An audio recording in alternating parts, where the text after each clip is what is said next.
ऋतधामापराजित दुरावह प्रणवात्मिक अधिकस्वरातुतिशारद नमोऽस्तु ते।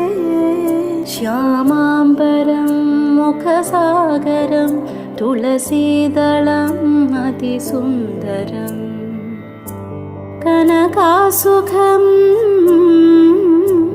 नारीवरं शुभदं माङ्गल्यं तन्तुनानेन मम जीवनहेतुना।